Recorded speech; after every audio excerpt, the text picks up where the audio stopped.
In this video, I'm going to show you how to make money on Etsy. Straight up, no fluff, and no bull. I'll capture everything that you need to know in 7 basic steps. And just as reference, I've got 2 years personally selling on Etsy, and I've made over 5,000 sales in that time with multi 6-figure revenues. So let's get straight into it, starting with step number 1. And this is of course to find your niche. But I'm actually going to teach you how to find a high search, low competition niche to actually give yourself a fighting chance right from the start. Right, this is a no BS guide, so I'm going to be upfront with you. Etsy is literally so saturated now that unless you find a niche with low competition and high search volumes to enter into, then your chances of success is going to be extremely slim. So when considering your niche, I want you to do it exactly like this. So I want you to write down 10 to 20 niche ideas that you have on a piece of paper. You know, this could be stuff that you are either passionate about or have a little bit of background knowledge about. Then we're going to head over to a niche comparison software such as Everbee. So here, I just want you to type in your niche ideas one by one until you find one that has high search volumes and low competition. And just keep trying different ideas until you find something that eventually looks good. It's a very simple formula, but it's so key to actually surviving and making money on Etsy in the long run. So then, of course, once you found your niche, you then need to create some high quality products. So this is going to be very dependent on what sort of products you actually want to sell on Etsy. And you do have a few options to choose from. So the main categories that are sold on Etsy are going to be as follows. 1, digital products. So these are digital downloads that you make once and then are currently sold as PDFs. So this can be anything ranging from digital planners to digital print at home art. You know, the options really are endless. Then second, you've got your classic physical items. So of course your classic physical items can be sold on Etsy. So this is literally anything from ramen bowls to crochet animals. You know, just anything that you make, package, and then ship physically to your customers. And then lastly, you have POD, or better known as print on demand products. So this is basically just where you integrate with a print on demand platform such as Printify, and then basically you just produce a mock-up for something that can be printed, such as art, clothing, or even teacups. So then once you've got your niche and you've got your winning product, of course then you need to set up an Etsy shop.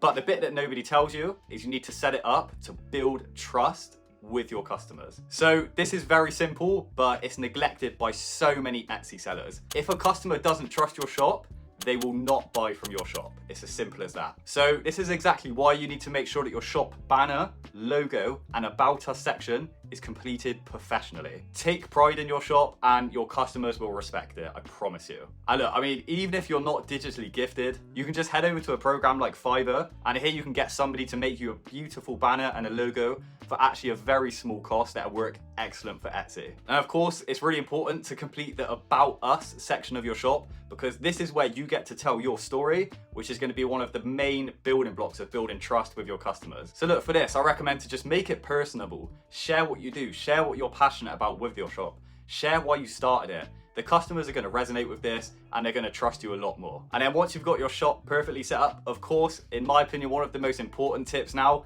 is to have amazing photography. So look, I'll tell you now, this is a non-negotiable. If you don't have exceptional thumbnail images on Etsy that stand out from the competition, then nobody is going to click on your listings, and all of these other Etsy tips that I've given you, you might as well just throw straight in the bin. I mean, honestly, I'll bang my head against the wall with this, because I'll say it so many times, but I still see so many Etsy sellers just totally neglecting their thumbnail images. If you're going to sort one thing out and you take one thing away from this video, please sort out your thumbnail images. And just if you want a great tip to really make your images pop and stand out, then I recommend to do one main thing. And this is to have a great contrast between the background of your image and the product in the foreground that you're actually trying to sell. And in my opinion, just the easiest way to do this is to just blur the background of your thumbnail images, because I think this is really going to make the product pop out and really stand out against that busy Etsy homepage. And then of course, if you're selling digital or print on demand products, you have to make sure that the mock-up images you're using are top spec. So then once you've got all of that sorted, we're going to move on to everybody's favorite topic, and this is going to be to optimize for SEO. So, I mean, I've made plenty of steps about Etsy SEO, search engine optimization, for you to check out if you wish, but just for you, I'm going to go over the main steps in this video right now. So, of course, you've got your basics. You want to make sure that you're using high quality keywords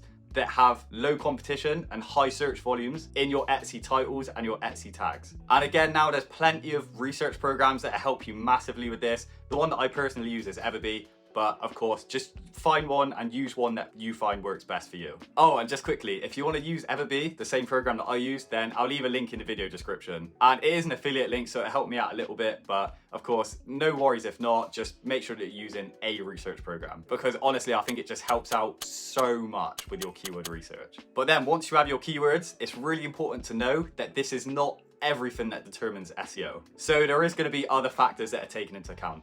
And these are going to be things like your product sales volume, your store's review score and overall customer satisfaction, your delivery cost, your delivery timescales, and then also some customer specific things such as previous products that they've clicked on. And again, if you want a really full in-depth Etsy SEO guide, then you're more than welcome to check out some of the other videos that I've got on my channel. But yeah, then anyway, next step, price your products correctly. So look, price your products too high and customers won't even click on them.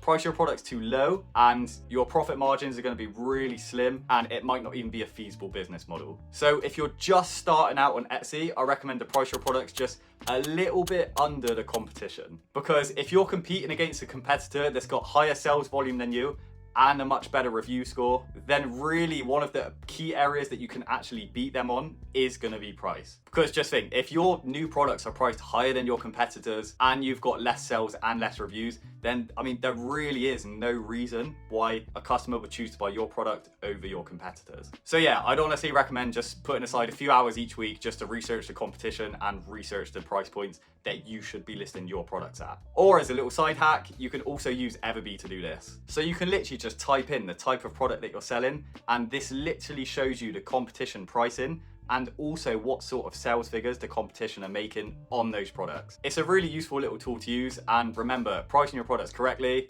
very important. So yeah, once you've got all of that out of the way, of course, you really need to start building reviews to be successful on Etsy. Right, so like I said earlier, your review score on Etsy is really important. So not only does it help determine your search ranking on Etsy, but it plays a huge part in customer trust and customer conversion rates. And I mean, we can just take ourselves as the best case studies for this. What is literally the first thing that we'll do if we're looking at buying something online? We'll take a look at the reviews, right? And Etsy is literally no different. Focus on providing exceptional service, and in return, you'll get exceptional reviews. Ask for reviews from your customers consistently. If you're just starting out, get your family and friends to buy products from you and leave reviews just to help get you off the ground. You know, ideally you want to have a review score of 4.7 or above with as many reviews making up that score as possible. Because I mean, if you look at all of the major sellers on Etsy, and also the products that always show up near the top of the search rankings, they all have a high review score of normally 4.7 or above. So yeah, just make sure that you're asking for reviews, you're being really attentive to the customer needs, you're responding to messages on time and properly, and of course, most importantly, that you're providing a quality product and a quality service on Etsy. Do these things and I can literally guarantee you that you will make sales on Etsy. That is what the platform's for, to get your quality products out there and to get you making sales. Etsy wants this as much as you do. And did you know that once your shop is completely set up, you can literally manage it, making good money on only 1 hour a week? And if you want to know exactly how this is done, then I recommend to just check this video out. But yeah, otherwise, thanks so much for watching. That's all from me today. Best of luck with all of your Etsy journeys, and I'll see you on the next one.